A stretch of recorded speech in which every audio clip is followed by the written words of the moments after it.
Download aplikasi Tarbiyah Sunnah di handphone Anda. Tersedia di Google Play dan App Store. Assalamualaikum warahmatullahi wabarakatuh. Innal hamdalillah hamdan katsiran thayyiban mubarakan fihi kama yuhibbu rabbuna wa yardah. Asyhadu an la ilaha illallah wahdahu la syarika lah wa asyhadu anna Muhammadan abduhu wa rasuluhu la nabiyya ba'dah. Qala Allah Ta'ala fi kitabil karim, a'udzu samii'il alim minasyaitonir rajim. Ya ayyuhalladzina amanu taqullaha haqqa tuqatih wa la tamutunna illa wa antum muslimun. Ya ayyuhan nasu taqu rabbakum alladzi khalaqakum min nafsin wahidah wa khalaqa minha zawjaha wa bassa minhuma rijalan katsiran wa nisaa'a.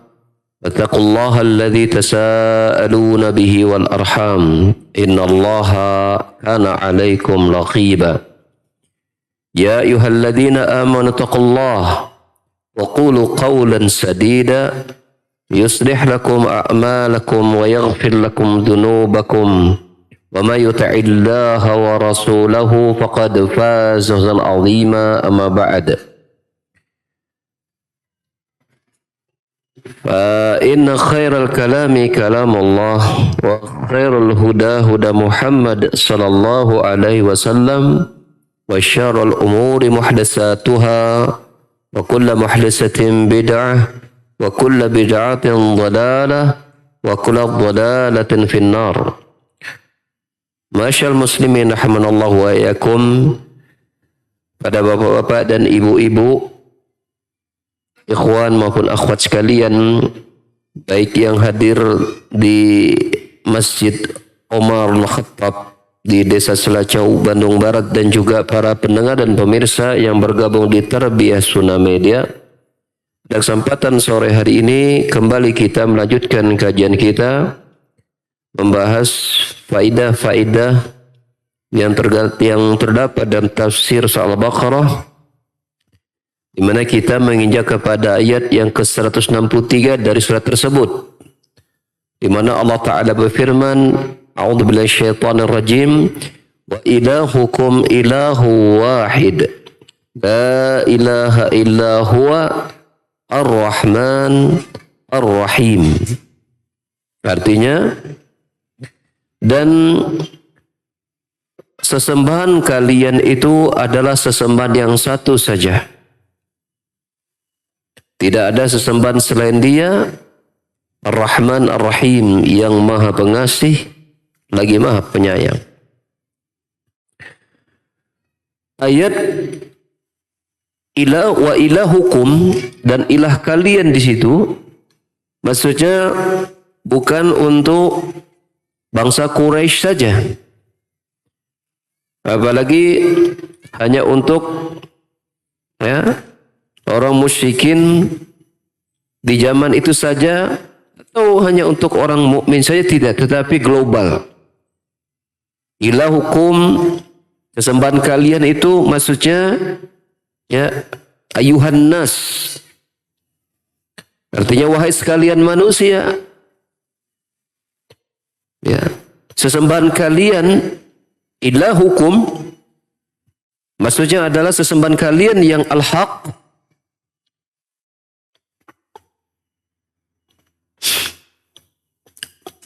yang artinya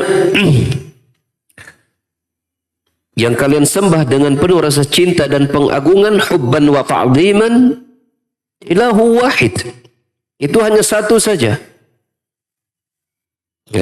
Kita ulangi bahwasanya wahai sekalian manusia, baik manusia di zaman Nabi SAW termasuk manusia pada hari ini,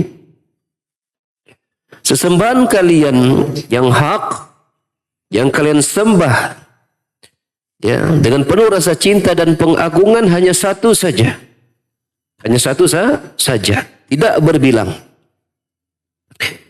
Dan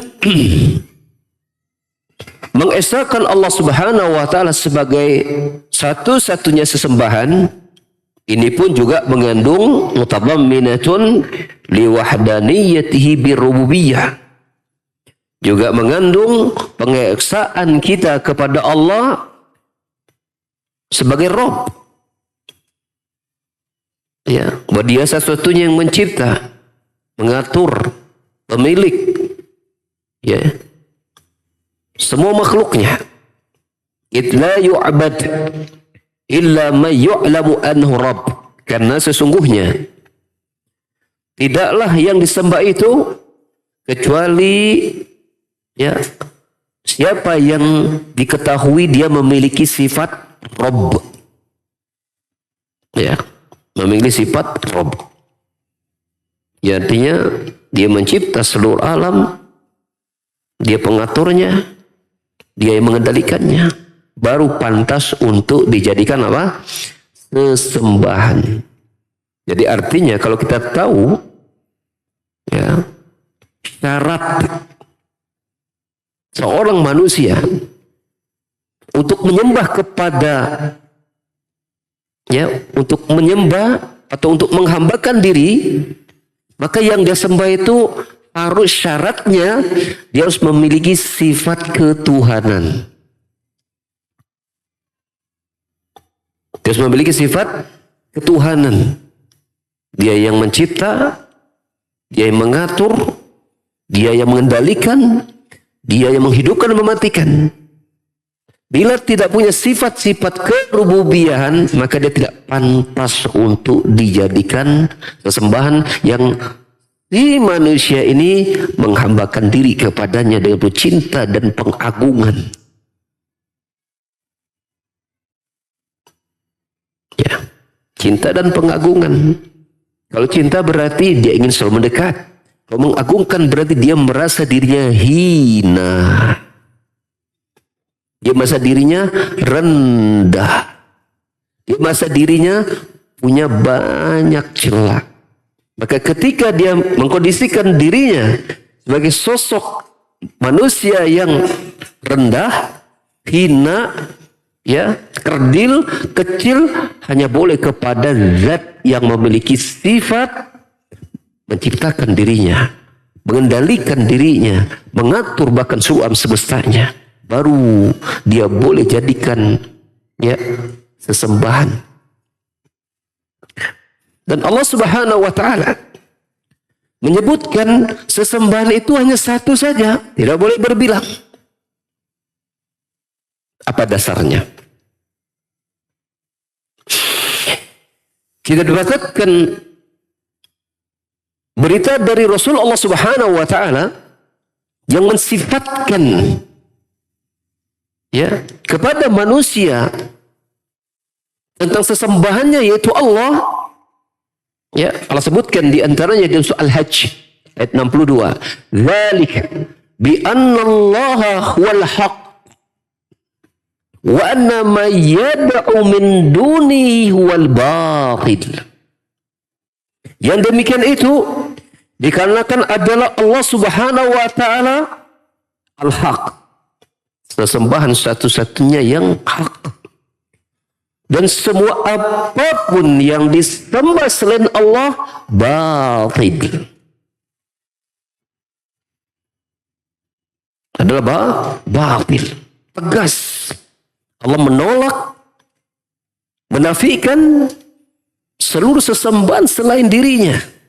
Dan Allah hukumi bahwa selain dirinya adalah sesembahan batil. Artinya, demikianlah pada ayat ini, bahwa sesembahan yang benar itu hanya satu saja. Siapa itu? Allah Jalla wa'ala. Pertanyaan kita, Tuhan-Tuhan yang disembah manusia itu jumlahnya banyak apa berbilang? Banyak apa satu? Banyak. Ya. Ada yang menyembah malaikat, sesembahannya. Ada yang bintang, ada yang matahari. Ya, macam-macam. Tapi Allah katakan semua itu ya sesembahan yang batil. Letakkan syarat kita tadi. Dia boleh menjadi benar kalau dia memenuhi syarat ketuhanan. Apakah matahari punya sifat mencipta? Apakah malaikat punya sifat mencipta, mengendalikan alam semesta? Jawabannya tidak sama sekali. Maka Objek-objek tadi ini tidak pantas untuk dijadikan apa? Sesembahan. Apalagi bila dia manusia juga. Walaupun telah mati. Apalagi sudah mati gitu. Lebih tak pantas lagi. Untuk dijadikan apa? Sesembahan. Yang seseorang itu meminta, berdoa, bergantung, bertawakal kepadanya. Mau perlindungan. Maka lebih tidak pantas lagi. Sehingga kita dapati ketika Rasulullah Sallallahu Alaihi Wasallam, walaupun nanti bisa diterapkan pada sama seperti kondisi pada hari ini, ketika hadirnya Rasulullah di tengah-tengah kaum Quraisy, mereka punya sesembahan yang banyak. Mereka memiliki sesembahan yang banyak. Bangsa Arab waktu itu kan udah ada Romawi, udah ada Persia. Tapi ini Arab ini sesembahnya banyak gitu. Enggak satu doang. Banyak. Ya. Makanya ketika mereka mendapatkan seorang manusia yang mereka kenal. Ya, waktu masih mudanya mendapatkan gelar Al-Amin itu Muhammad. Anak tokoh masyarakat. Ya. Menyerukan kepada manusia. Sesembahan itu tidak hanya satu saja, itu Allah. Apa kata dia? Ya, inna hadzal lasyai'un ujab. Ya, aja'al al-alihata ilaha wahid. Inna hadzal lasyai'un ujab. Aneh Muhammad ini. Dia menyeru membawakan suatu dakwah, suatu seruan. Ya. Itu bahwa sesembahnya satu saja. Dia ingin menjadikan sesembahan kita yang banyak, ini hanya satu saja. Aneh bin ajaib ini Muhammad. Ya, itu keterangan yang sangat nyata. Orang musyrikin tahu sesembahan mereka itu banyak. Dan itu udah turun-temurun. Datang seorang bernama Muhammad menyerukan semua sesembahan itu batil, hanya satu saja.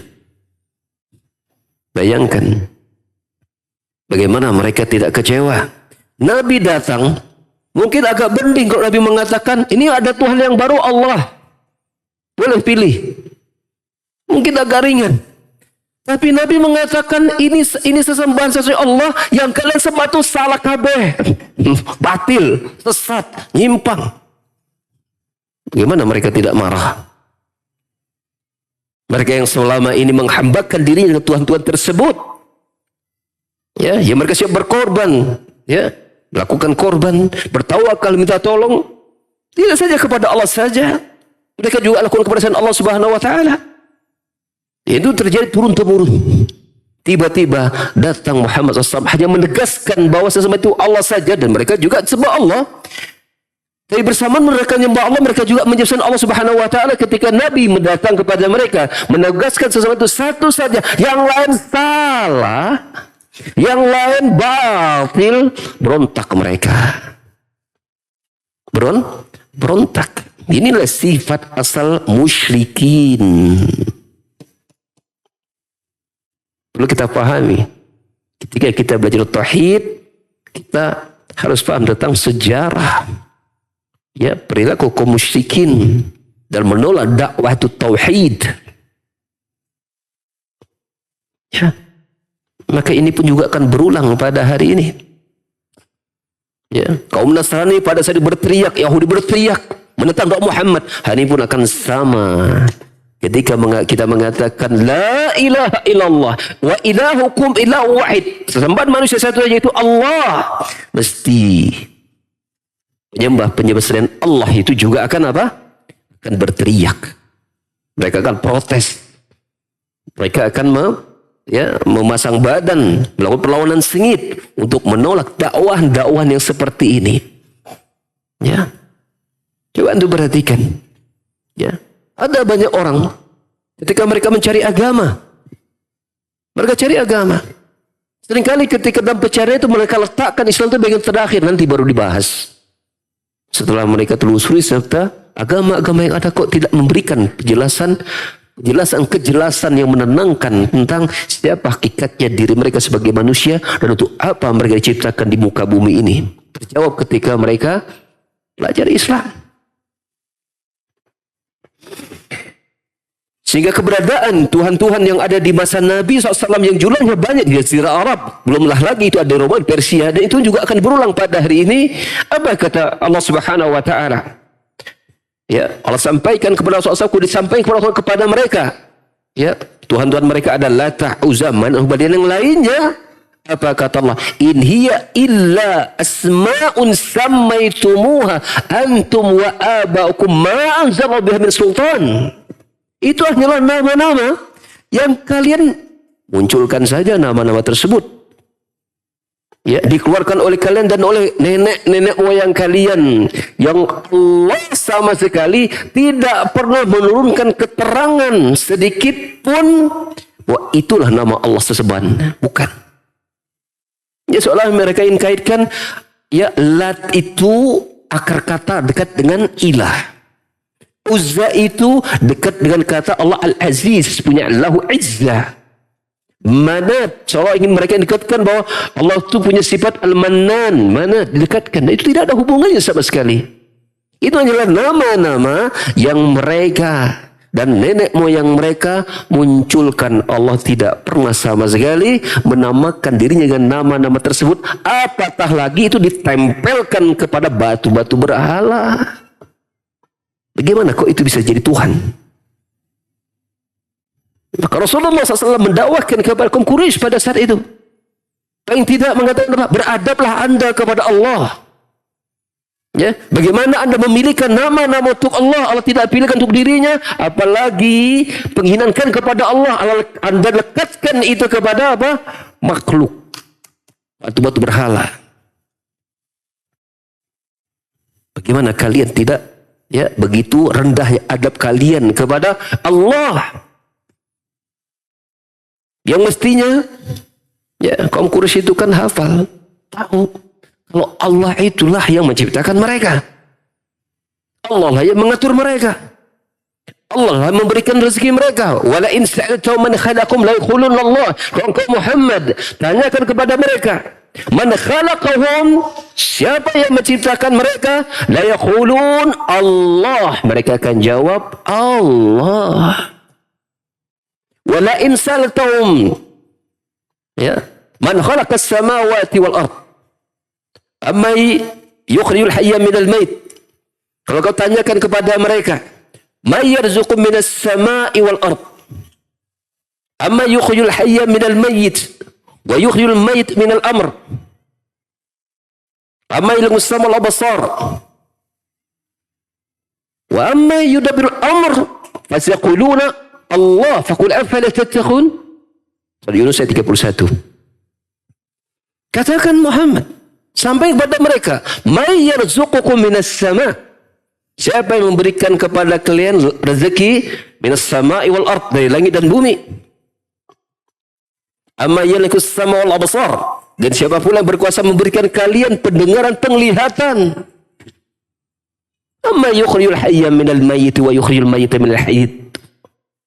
Ya, dan siapa pula yang bisa mengeluarkan kematian dari kehidupan dari kematian? Wa amma yudabbirul amra wa ma yudul amra, dan siapa pula yang mengatur segala bahkan seurusan? Mereka akan menjawab Allah yang bisa melakukan itu semua, yang lain tidak.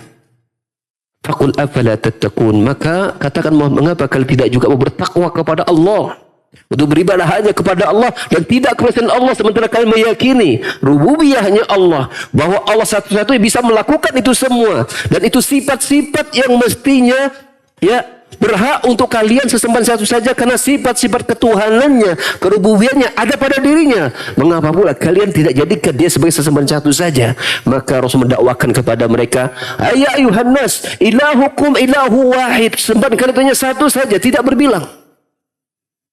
Hanya satu saja, tidak berbilang. Adapun nama sesembahan-sesembahan yang disebutkan itu hanya rekayasa kalian ya dan orang-orang nenek moyang kalian saja. Allah tidak pernah memberikan ya nama untuk dirinya, apalagi itu ya dengan nama-nama tersebut, apalagi itu dilekatkan kepada makhluk yang hina, batu yang itu dibuatkan oleh mereka pula. Ya, betapa rendahnya adab mereka kepada Allah, yang di satu sisi mereka yakini Allah punya sifat-sifat mencipta, mengatur, yang maha agung kan, perbuatan-perbuatan yang besar. Ya. Ya, mencipta, mengatur, memberikan rezeki, mengendalikan alam, itu perbuatan-perbuatan yang Allahu Akbar, maha besar. Tidak ada satu makhluk yang bisa mengendalikan alam semesta ini. Perbuatan itu, perbuatan yang sangat luar biasa, maka tidak sepantasnya ketika menyembah Allah pun disandingkan ada sesembahan-sesembahan selain Allah Subhanahu wa taala. Lalu kemudian Syekh Muhammad bin Shalih Al-Utsaimin, ya, kita sedikit menjelaskan tentang pendekatan nahwu sharaf dalam makna la ilaha illallah. Ya. Jadi la tidak, ilaha, la ini namanya nafiyah lil jins. Ya, la nafiyah lil jins. Tidak ada ilah. Ya, ilah. Ilah itu subjek. Nah, subjek ini perlu penjelasnya. Ya, perlu penjelasnya. Ya. Subjeknya adalah ilah, penjelas ilah ini apa? Ya. Penjelas ilah ini apa? Ya. Maka di sini para ulama berdasarkan ayat tadi, ya, bahwa sesembahan selain Allah adalah batil, Allah sesembahan yang benar, maka jelas subjeknya adalah hakun. Cuma tidak muncul di situ. Cuma kalau dimunculkan begini kalimatnya, la ilaha hakun gitu. Tidak ada sesembahan yang benar illallah, kecuali Allah. Karena Allah sudah sampaikan bahwa selain dia sesembahan batil. Lalu kemudian datang, ya, ada yang menyatakan bahwa penjelas subjeknya itu bukan hakun tapi maujudun. Sehingga diterjemahkan la ilaha maujudun illallah. Tidak ada sesembahan yang ada kecuali Allah. Apakah tafsiran, ya, dari yang kedua ini dibenarkan? Jawabannya tidak. Jawabannya tidak. Ya. Alasan yang pertama kata Syekh Utsaimin, ya. Kata dia al-ma'na, ya, hadha ikhtilalun kabirun min wajhain. Ya, mengartikan sesembahan ini, ya, tidak ada sembahan yang ada kecuali Allah, maka ini batil, ya. Mengandung kebatilan yang sangat besar. Dilihat dari dua sisi. Dilihat dari dua sisi. Al-wajhul awal, anna hunaka alihatun mawjudatun siwa Allah. Berarti, ya, mereka menetapkan bahwa ada ilah-ilah yang lain selain Allah. Ada ilah-ilah yang lain selain Allah. Padahal Allah menyatakan, ya, bahwa sesembahan yang benar itu hanya satu, yaitu Allah. Yang lain batil. Maka karena batil tidak boleh, itu harus tidak boleh ada. Namanya batil. Satu yang batil hukumnya apa? Tidak ada.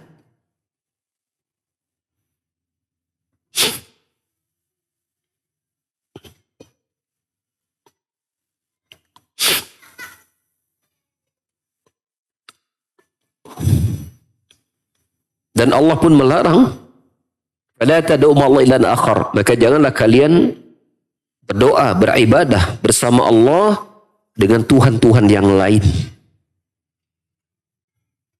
Dengan Tuhan-Tuhan yang lain. Allah menyatakan bukan berarti Tuhan selain Allah itu enggak ada. Ada. Ada, kenyataannya ada. Tetapi melalui lisan Rasulnya Allah sampaikan bahwa yang ada itu batil semua. Yang sahih, yang hak hanya satu, yaitu Allah saja. Ya. Itu satu sisi. Jadi sisi yang pertama menyatakan kalau ditetapkan maujudatun, ya berarti menetapkan bahwasanya ya ada sesembahan yang lain selain Allah Subhanahu wa taala. Ya, artinya ketika ya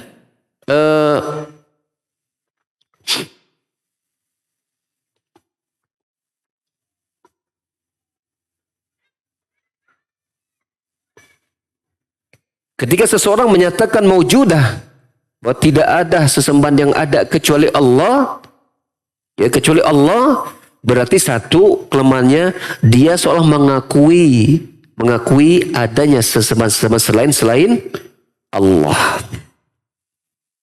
Ya.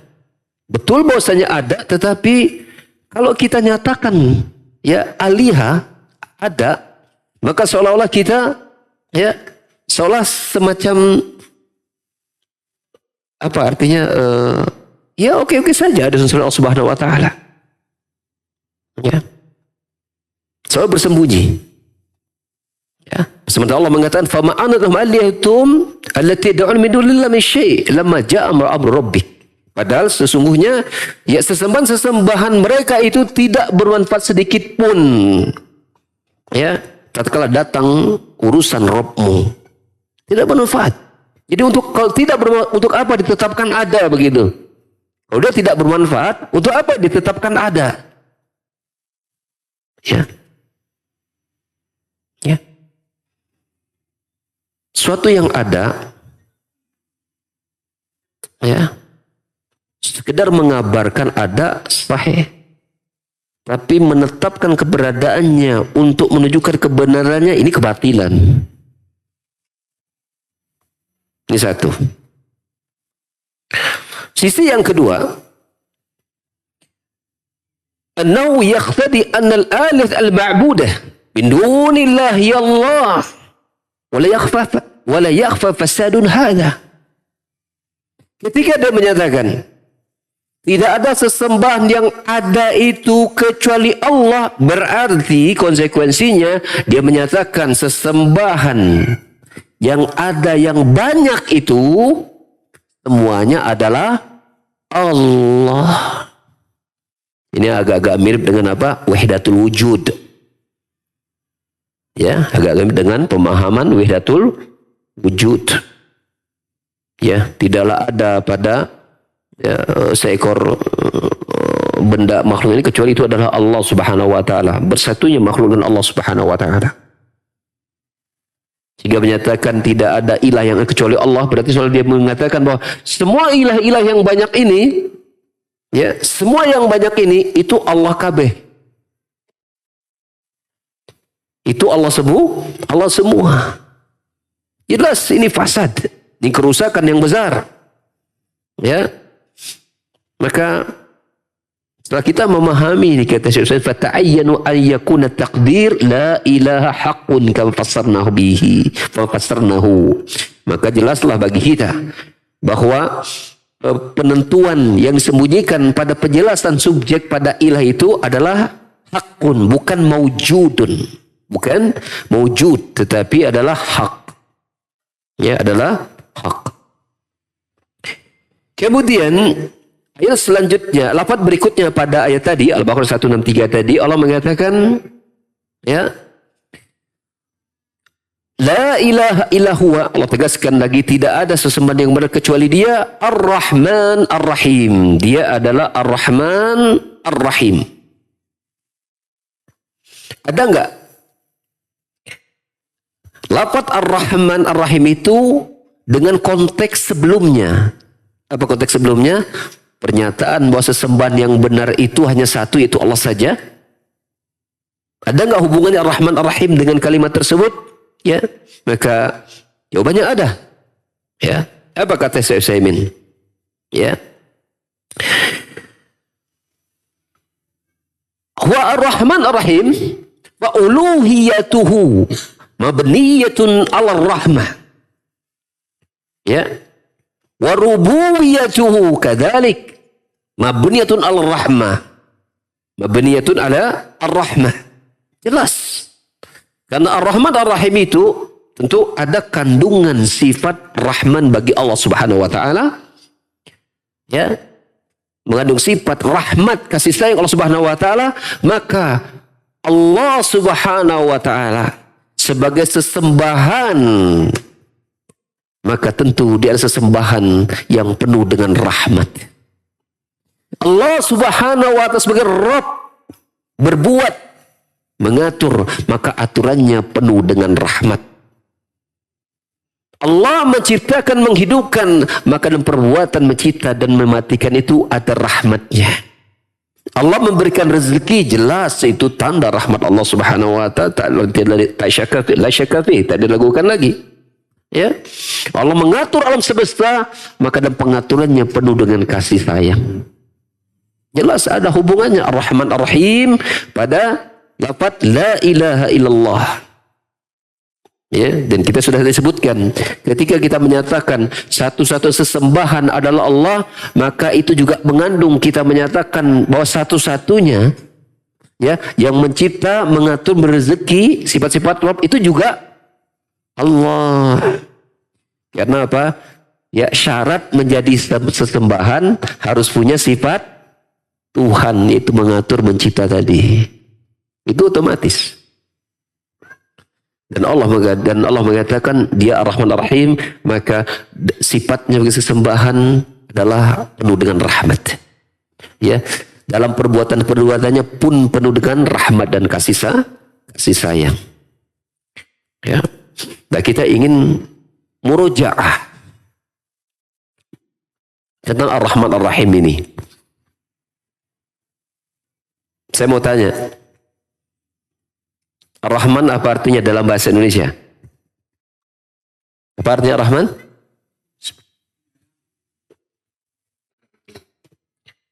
Ar-Rahman penyayang pengasih.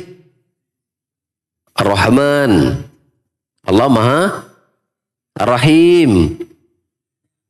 Allah Maha penyayang. Kalau pengasih penyayang enggak? Kalau penyayang pengasih enggak? Berarti apa bedanya Ar-Rahman Ar-Rahim? Ngerti nggak nih pertanyaan saya? Kalau Allah pengasih Ar-Rahman, Ar-Rahim Allah penyayang. Kalau Allah pengasih, dia penyayang nggak? Penyayang. Allah penyayang, dia pengasih nggak? Pengasih kan? Lalu apa bedanya Ar-Rahman dengan Ar-Rahim? Kenapa kita tidak katakan saja Ar-Rahman Ar-Rahim itu artinya ya pengasih, ya penyayang, dua-duanya ada. Berarti ketika Allah hadirkan dua lafaz yang berbeda, Ar-Rahman satu lafaz, Ar-Rahim pada lafaz yang lain, walaupun ada keterikatan di antara keduanya, yaitu ada kandungan kasih sayang di situ, tapi dia memiliki perbedaan. Ini yang mau kita bahas. Apa perbedaan Ar-Rahman Ar-Rahim? Sebelum kita bahas itu, ya, kita ingin memberikan ziyadatu maklumat. Ya.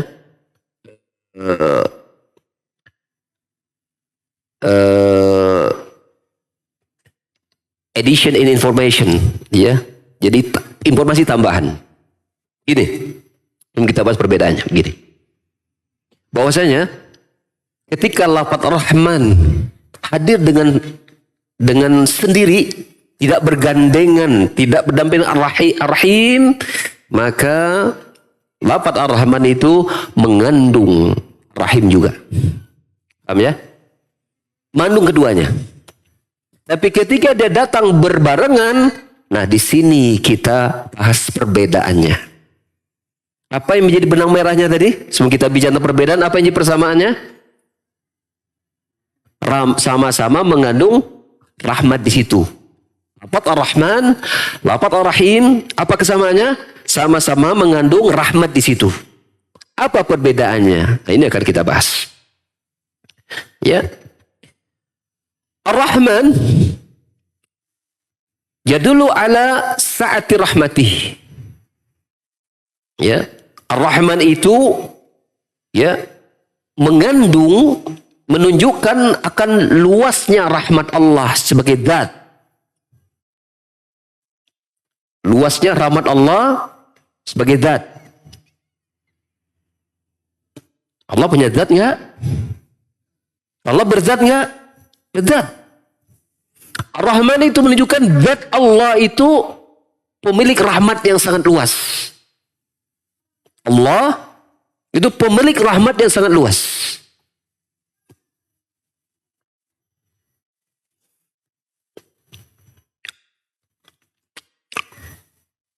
Pemilik. Nah, ketika sang pemilik rahmat luas ini memberikan rahmatnya kepada makhluknya, inilah Ar-Rahim.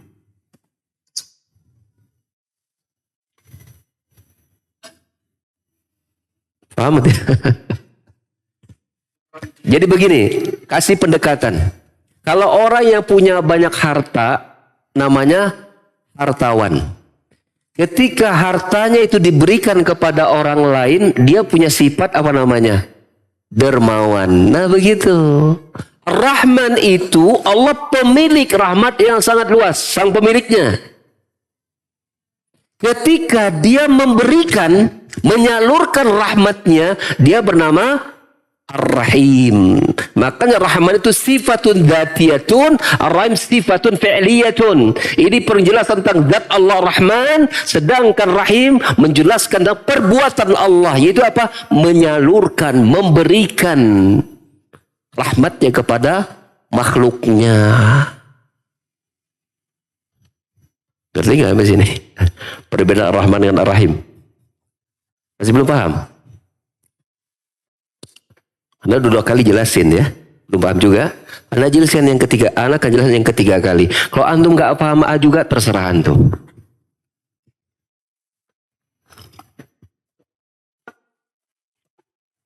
Sebagai pendekatan tadi, orang yang punya banyak harta, hartawan. Tapi kalau dia nggak ngasih-ngasih ya bakhil. Hartawan yang bakhil kan. Kapan kita berikan nama dia si dermawan? Ketika dia apa? Mulai memberikan hartanya. Begitulah. Ar-Rahman itu menjelaskan sifat asal Allah itu pemilik rahmat yang luas. Sifat. Ketika Allah mulai berbuat, memberikan rahmatnya, menyalurkan rahmatnya, Allah punya nama Ar-Rahim. Ngerti nggak? Ya sudah gitu. Ar-Rahman itu sifat dzatiyah, Ar-Rahim sifat fi'liyah. Jadi kalau kita terjemahkan dengan lengkap, ketika kita baca Bismillahirrahmanirrahim dengan nama Allah yang dia itu pemilik rahmat yang sangat luas, yang dia berikan rahmatnya kepada makhluknya yang dia kehendaki. Makanya Syekh Utsaimin kemudian saya ingin jelaskan, cuman antum, anak khawatir antum pusing nih bicara tentang sifat mutabaqah, tadammun dan talazum. Nah itu antum pernah dengar juga enggak istilah itu? Bicara tentang nama, cuman lah khawatir antum bingung. Ya. Tadi aja yang udah sangat simpel saja ini bingung. Mungkin faktor usia juga barangkali. Udah terlalu banyak dengan kesibukan. Jadi fokus itu susah jadinya. Tapi enggak apa-apalah. Sebagai bentuk kita amanah ilmiah, ana tetap sampaikan sama antum. Ya. Salah satu contoh. Jadi gini. Ada namanya sifatun mutabaqah, ada namanya sifatut tadammun, ada namanya sifat lawazim atau talazum. Karena mau tanya sama antum, udah pernah dengar belum istilah itu? Mutabaqah, tadammun sama lawazim. Belum pernah. Allah musta'an, susah ini. Jelasinnya gimana ya? Begini. Misal kita bertemu dengan nama Al-Khaliq. Nama, fokus ya. Kita bertemu dalam Al-Quran atau hadis nama Al-Khaliq. Ketika kita bertemu dengan nama Al-Khaliq, kita langsung ingat siapa? Siapa zat pemilik nama ini? Nah itu namanya dilalah mutabaqah namanya. Penunjukan mutabaqah. Namanya penunjukan secara mutabaqah.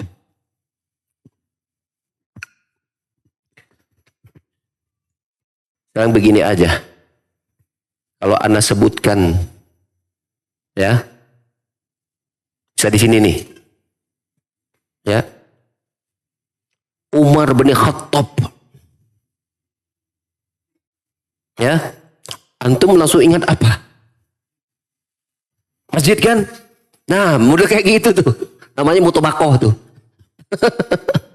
Misalnya ana sebutkan apa ya? Kalau ada satu nama, pasti antum larinya ke benda itu gitu. Ngerti nggak? Itu namanya mutobakoh. Ntar, ana sebutkan satu nama misalnya, ana sebutkan satu nama misalnya Le Mineral, sebuah nama. Antum ingat apa? Nah gitu. Nama, Le Mineral itu nama bukan? Nama. Lalu antum sebutkan, terbayang sama antum, Le Mineral itu larinya ke apa? Air. Mungkin gak antum bayangkan Le Mineral itu adalah bala-bala. Bukan kan? Nah itu namanya dilala mutobako namanya. Ngerti? Kita berkenal dengan nama Al-Khaliq. Langsung bahwa Al-Khaliq ini menunjukkan kepada Allah. Namanya mutobako. Baik. Apakah dia hanya sekedar nama saja bagi Allah? Tidak. Al-Khaliq itu dia punya makna. Yaitu apa? Maknanya dia mencipta. Maknanya. Tidak hanya sekedar nama tanpa makna. Dia nama dan dia punya makna. Yaitu punya sifat mencipta. Itu namanya dilalah tadammun. Namanya dilalah tadammun. Ya, dilalah itu penunjukan. Dilalah itu artinya penunjukan secara tadammun. Tadammun itu ada kandungannya dari nama itu. Kalau limineral kan nggak ada. Apa arti limineral secara kan nggak ada. Dia nama ya bendanya air. Utobako saja dia. Ya agak filsafat dikit nih. Ya harus belajar. Ini kok antum bisa kuat kayak begini itu, insya Allah kalau bertempur dalam dunia pemikiran, ya dalam dunia pemikiran Mu'tazilah, pemikiran Jahmiyah gitu ya, insya Allah lebih ringan. Tapi kok di bab ini antum susah, ya udah jangan belajar, cari yang mudah aja. Cari bab sholat wudu aja udah cukup. Udah.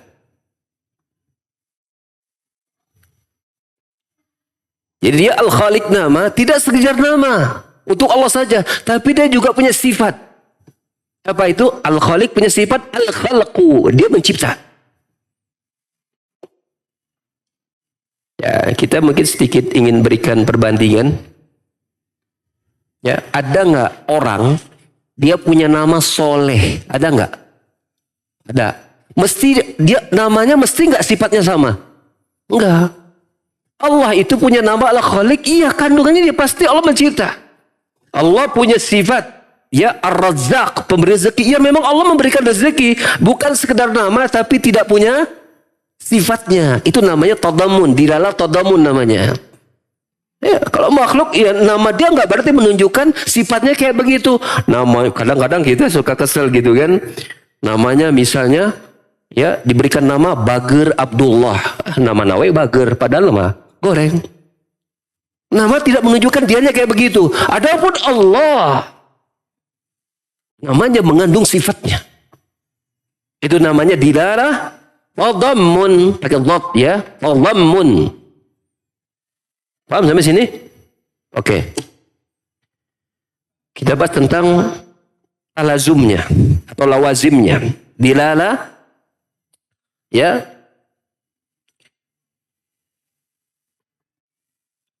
talazum atau iltizam ya sama aja. Ya dilalah ya talazumnya atau iltizamnya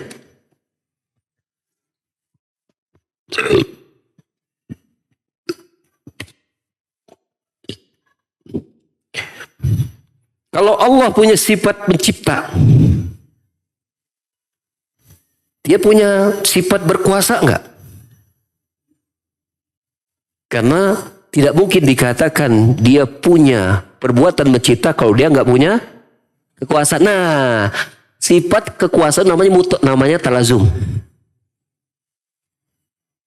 Sesuatu yang harus menyertai pada sifat tersebut.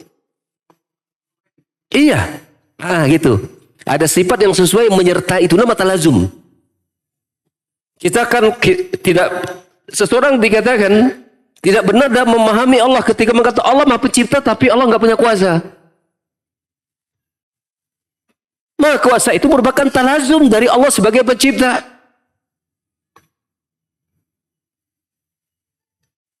Nah, mungkin kita katakan dia punya perbuatan mencipta kalau dia nggak punya power, nggak punya kekuatan, nggak bisa. Itu maka kekuatan sebuah sifat yang lain kan?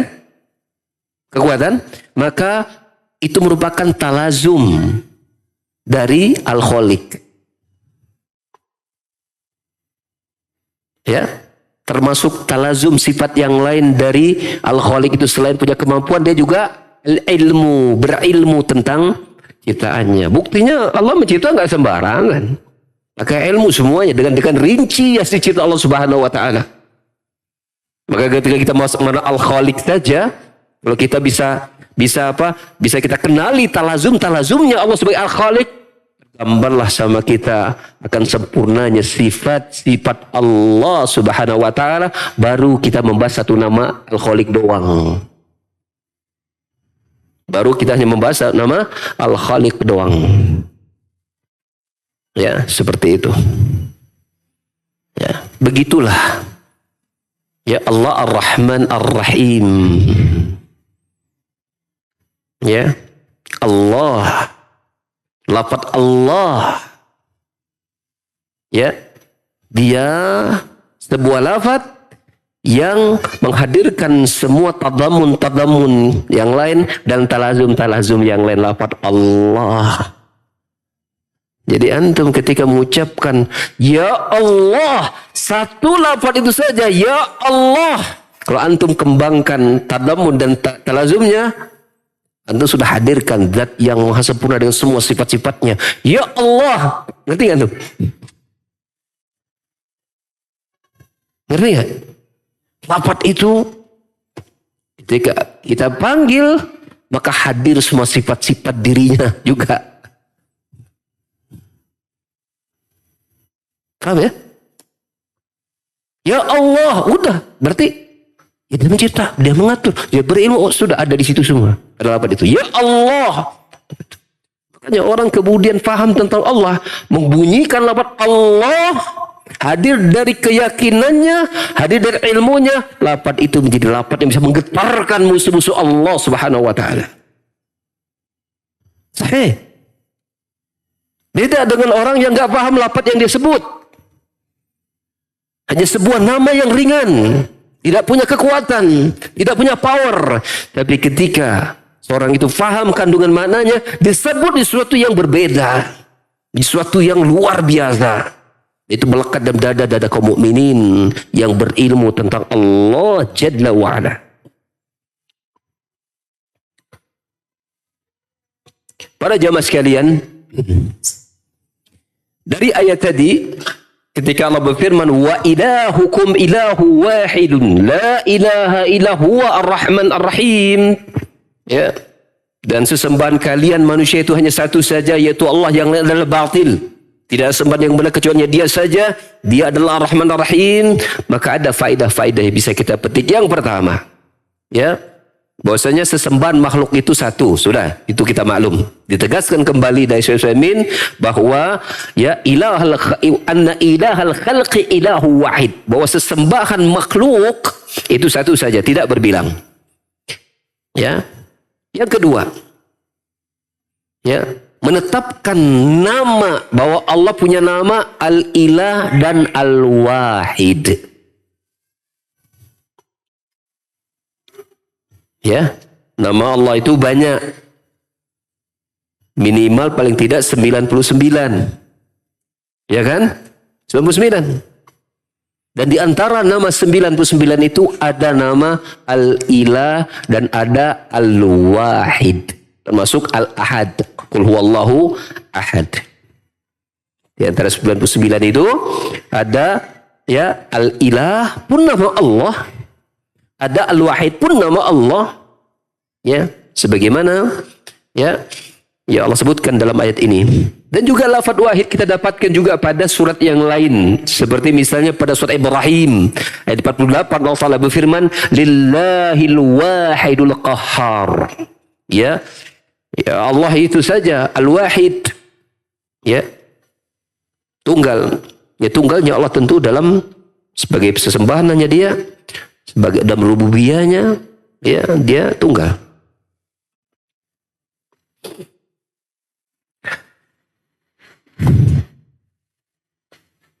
Faedah berikutnya. Muncul pertanyaan. Ya, ketika pengkhususan sesembahan itu hanya satu saja yaitu Allah. Lalu fa in qala qailun. Jika ada yang berkata, inna haula'il musyrikin qad yuftanuna bi hadhil alihati. Fa'ida'unaha. Suma ya'tihim ma du'u bihi. Fama huwal jawab. Wah ini keren ini. Ya. Bahwa orang-orang musyrikin itu. Ya. Kadang-kadang mereka terfitnah dengan sesembahan-sesembahan mereka yang banyak tadi. Yang mereka seru tadi. Ya. Di mana sesembahan yang mereka panggil itu, mereka berdoa, mereka minta, ternyata mengabulkan, mewujudkan apa yang mereka minta. Padahal kata Allah, batil kan? Tapi mendatangkan ini. Saya mau tanya sama antum.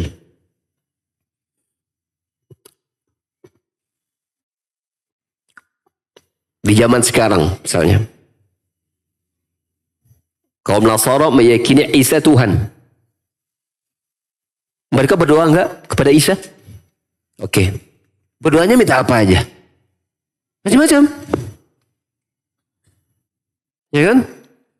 Mungkin yang jomblo minta agar cepat dapat jodoh. Ternyata sebulan ke depan jodohnya datang. Tergabul enggak permintaannya?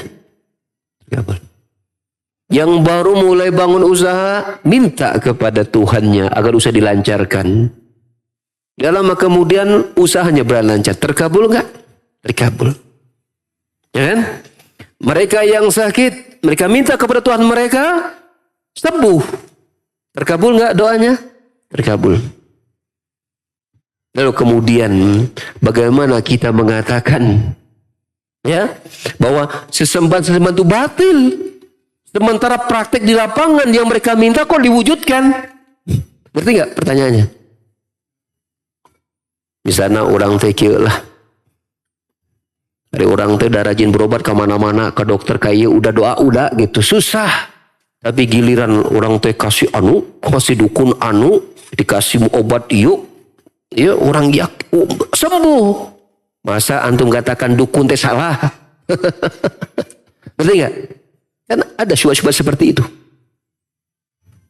Bagaimana anda kita bisa katakan bahwa pekerjaan dukun itu salah? Saya itu berobat mana udah doa udah nggak sembuh. Giliran saya datang ke dukun sembuh. Bagaimana anda bisa mengatakan pekerjaan dukun itu pekerjaan yang keliru? Saya datang ke mana-mana susah nggak bisa sembuh. Saya datang ke tukang sihir sembuh. Bagaimana anda bisa mengatakan bahwa pekerjaan sihir itu adalah salah? Ngerti nggak? Saya kan syubhat. Mal jawab apa jawabannya? Kata beliau, an hada annahil asnam lan tujid ma du'u bih qat'an. Tentang apa yang dibahas ini sebenarnya berhala tersebut tidak pernah sama sekali mendatangkan sesuatu yang mereka minta berdoa-doa mereka. Mereka doa kepada berhala terwujud. Pada hakikatnya pemberian itu bukan perbuatan si berhala ini hakikatnya. Mengapa? Kita lihat. Allah memberitakan kepada kita. Doa Rasulullah sampaikan kepada kaum musyrikin. Apa kata Allah? Ya. Di dalam surah Al-Ahqaf ayat 5 dan 6 Allah Taala berfirman, "Wa man adhallu mimman yad'u min dunillahi ma la yastajibu lahu ila yaumil qiyamah wa hum an du'aim ghafilun wa idza husyaran nasu kanu a'da wa kanu bi'ibatim kafirin."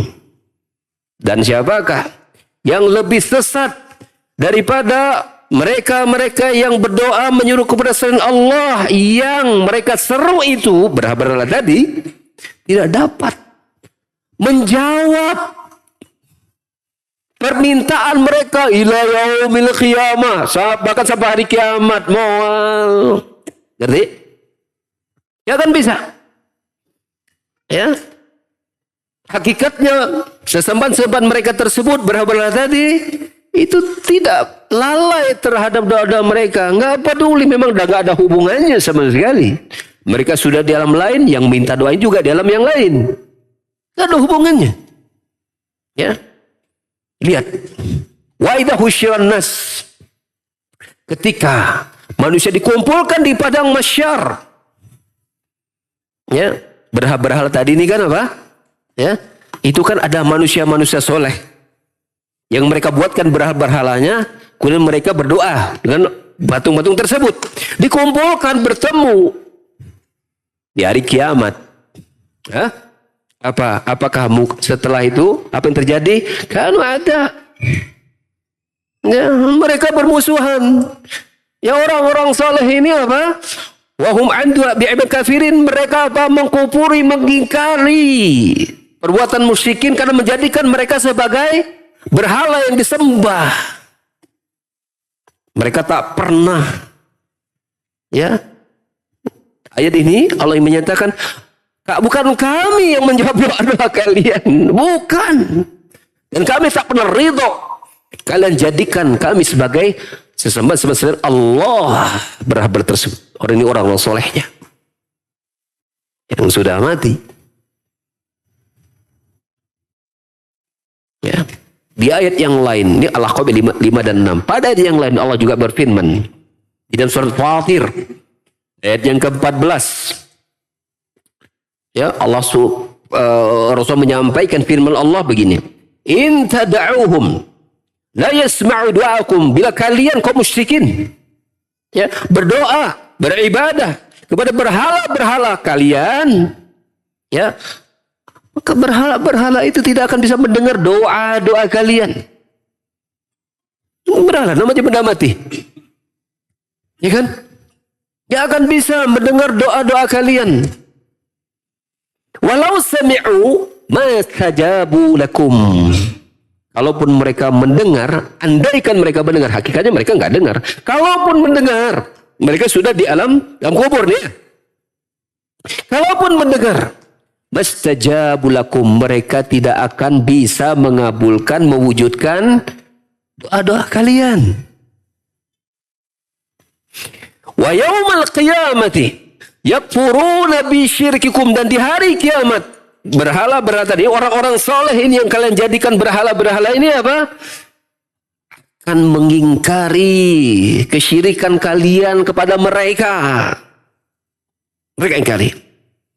Wala yunabbi'uka misla khabir, dan tidak ada yang memberikan berita ini kepadamu Muhammad, ya, seperti zat yang maha teliti dalam beritanya. Jadi ketika Rasulullah, ya, Allah ingin menyatakan di Rasulullah SAW, ketika Allah menggambarkan bahwa berhala tadi, orang-orang yang sudah mati itu, ya, tidak bisa mendengar kalian, tidak bisa menjawab doa-doa kalian, maka itu bukan berita murni dari Rasul sebagai manusia, tapi itu dari Allah yang mengabarkan kegoiban itu. Kematian dan orang mati ini alam gaib, alam kubur. Tidak bisa dicerna oleh akal manusia. Ya. Ketika Rasul menyampaikan bahwa orang-orang mati tidak akan mendengar doa-doa orang meminta kepada dirinya, itu gaib. Dan siapa yang mengabarkan itu? Allah. Hah? Allah yang maha berilmu terhadap makhluknya, baik yang ada, yang sebelumnya ada, maupun yang nanti ada. Sesuatu yang tidak ada, bagaimana kalau dia kejadiannya ada, Allah tahu bagaimana dia akan ada. Sehingga, ya, terwujudnya doa-doa yang diminta oleh musyrik kepada berhala mereka, itu bukan berhala yang mewujudkannya, tapi siapa? Allah. Allah. Untuk apa? Untuk menambah fitnah buat mereka. Demikianlah bila Allah ingin menyesatkan manusia, Allah jadikan kesesatan mereka itu menguntungkan dunia mereka. Iya. Enggak susah bagi Allah mengabulkan yang orang diminta oleh manusia apapun bentuknya, untuk semakin membuat mereka kokoh dalam kesesatannya. Makanya kita mengatakan, ya, kalau ada orang berobat ke sana sini nggak sembuh-sembuh, begitu datang ke dukun sembuh, ya, datang sembuh, lalu kemudian dia akan membela para dukun. Itulah tanda. Kenapa? Karena dukun ini bisa mewujudkan apa yang saya inginkan. Maka itu tanda orang itu sedang disesatkan oleh Allah Subhanahu wa taala, dengan Allah kabulkan permintaan-permintaan dunianya. Ngerti ya? Jadi kita jangan tertipu. Masa kita bisa katakan ini salah. Ya kan? Sementara dia memberikan keuntungan dunia, dia terwujud gitu kan. Maka kita perwujudan itu, ya, bukan dukun yang mengadakannya, Allah mengabulkannya. Dan Allah mengabulkan bukan berarti apa? Itu berarti benar. Sekarang saya mau tanya sama antum. Orang bisa kaya nggak dengan koruptor dan korupsi? Nah, terbukti nggak korupsi bisa membuat orang kaya? Berarti koruptor pekerjaan yang benar? Hah? Tetap salah. Terbukti. Kita jujur-jujur saja nih, kerjaan ini susah kita kaya. Kalau korupsi cepat. Dan terbukti. Apakah berarti korupsi benar? Salah, tetap salah. Dia usaha, ya, tapi usaha yang salah. Walaupun usaha salah itu menghasilkan. Demikian juga kaum musyrikin datang ke berhala-berhala mereka, ya, dan usaha ini menghasilkan sesuatu yang mereka minta di dunia. Apa kita mengatakan menyembah berhala benar? Tidak. Ya, karena Allah mengabulkan permintaan mereka, bagian dari Allah ingin menambah sesat mereka dan ingin menambah adab mereka fi yaumil qiyamah. Ya. Dan mungkin ini juga salah satu alasan mengapa mereka tetap setia dengan berhala-berhala mereka tadi. Gitu kan? Tapi uniknya kaum musyrikin itu, ketika mereka dalam keadaan sangat payah, dalam keadaan kesusahan yang puncak, mereka buang sembah-sembahan Allah ketika mereka meminta. Allah sebutkan di dalam surat Al-Ankabut itu, fa idza raqibu fil fulki da'awallaha mukhlishina lahuddin falamma najjahum ilal barri idahum yusyrikun. Ya, tatkala mereka berada di atas lautan, ya, di atas kapal-kapal mereka di lautan, ayat yang disebutkan dalam keadaan laut itu bergelombang, apa yang mereka lakukan? Da'awallaha mukhlishina lahuddin. Mereka fokuskan doa pengharapan pengabulan dari doa mereka itu hanya kepada Allah. Mereka tidak panggil ya Allah, ya Lata, ya Allah, ya Uzza, ya Allah, ya Manat. Dipanggilkan nama selain Allah, tidak. Fokus satu saja. Ya Allah, anjihna. Ya Allah, selamatkan kami. Ya Allah, selamatkan kami. Ya Allah, fokus saja Allah saja. Tapi tatkala mereka Allah selamatkan, Allah kabulkan doa mereka, Allah selamatkan mereka ke daratan, kembali mereka berbuat syirik kepada Allah Subhanahu wa taala. Kenapa? Kalau ketika di daratan selamat, mereka akan kembali mengikuti tradisi-tradisi. Makanya berdalih dengan tradisi itu bagian dari pola pikir kesyirikan di zaman jahiliyah. Hah?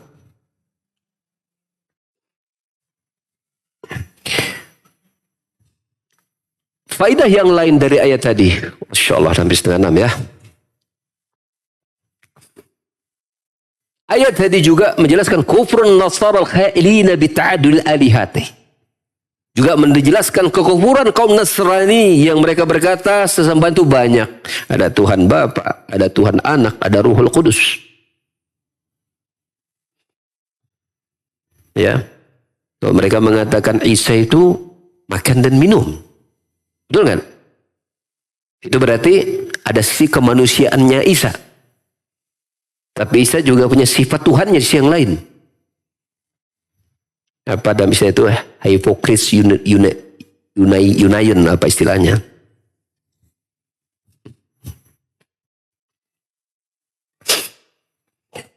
Ucapan mereka ini takdzibun lil Quran balit Taurah wal Injil. Ucapan mereka yang mendustakan Al-Quran, bukan Al-Quran saja tapi juga mendustakan Taurat, mendustakan Injil, bahkan mendustakan seluruh para rasul. Padahal telah sahih dari Nabi sallallahu alaihi wasallam dalam hadis riwayat Muslim, walladzi nafsi Muhammadin biyadihi la yasma'u bi ahadun min hadhil ummah ya Yahudiyun wal Nasraniyun summa yamut wa lam yu'min billadzi ursiltu bih illa kana min ashabin nar. Demi jiwa Muhammad berada di tangannya, tidak ada satu pun dari umat ini, apakah dia Yahudi atau Nasrani, kemudian dia mati dalam keadaan dia tidak mengimani apa-apa yang aku diutus dengannya, kecuali dia mati sebagai penghuni neraka. Makanya ikhwas sekalian, kita itu nggak boleh ragu. Kalau ada seorang yang mati karena kufur pasti masuk neraka, jangan ragu. Ini keyakinan. Kalau ada yang bilang, wah kamu memang Tuhan, bisa memastikan dia masuk neraka, ya kan? Kita mengatakan, ya kamu percaya bahwa Muhammad Rasul Allah? Percaya? Ya sudah. Muhammad Rasul Allah, apa artinya Rasul? Utusan Allah. Berarti yang dia sampaikan dari Allah bukan? Ya. Dia mengatakan mati kafir neraka. Itu dari Allah bukan? Allah. Bukan dari kita. Allah yang menyatakan mati kufur neraka. Selesai. Berarti mati dalam keadaan Islam pasti surga. Yang membedakan langsung atau enggak, itu aja. Maka setiap muslim pasti masuk surga. Cuma ada yang langsung, ada yang mampir ke neraka, tergantung dosanya nanti. Selama Islamnya sampai mati tetap ada, dia tercabut akarnya dengan kesyirikan, dengan kemurtadan, dengan kemunafikan yang besar. Makanya perlu belajar rincian tauhid itu di situ, agar kita bisa memastikan sampai akhir-akhir kita Islam kita masih terjaga utuh. Itu pentingnya merinci belajar tauhid. Ya. Kurang lebih itulah jamaah sekalian, ya. Faidah-faidah yang bisa kita petik, ya, mengenal Allah lebih dekat, ya, dan bagaimana nama-nama dan sifat, ya, agar dengan ini kita bisa, ya, semakin taat, ya, karena ketaatan kita semakin meningkat dan berkualitas tatkala ma'rifatullah, pengenalan kita kepada Allah itu meningkat. Nah, itu otomatis. Gak akan sama orang-orang yang sholatnya kenal Allah dengan orang yang sholatnya sekedar ikut-ikutan. Itu gak akan sama kualitasnya. Gak akan pernah sama. Makanya perlu kita dalam tentang agama ini. Terus kita kenali Allah sebagai menurunkan agama ini dengan hak. Ya. Agar penghambaan kita kepada Allah semakin sempurna. Demikian, dan saya kira tidak ada tanya jawab. Dah paham semua insyaAllah ta'ala. Assalamualaikum warahmatullahi wabarakatuh.